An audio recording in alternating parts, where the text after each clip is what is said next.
दिवाळीचं फराळ आणि दिवाळीचं फराळ करून आणि खाऊन खूप सारा कंटाळा आलेला आहे. त्यामुळे आता काहीतरी साधं आणि सिंपल खायची इच्छा होती. त्यामुळे मग म्हटलं चला आता आज आपण बनवा कांद्याची पात. आपण डाळीतील कांद्याची पात बनवणार आहोत. कांद्याची पात मी चिरून घेतलेली आहे, स्वच्छ धुवून घेतलेले आहे आणि 10-15 मिनटं हरभऱ्याची डाळ भिजत घातली होती.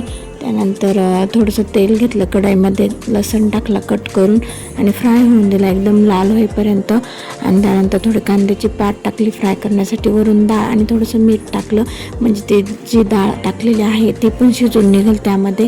त्यासाठीच आपण लगेचच मीठ टाकलेलं आहे.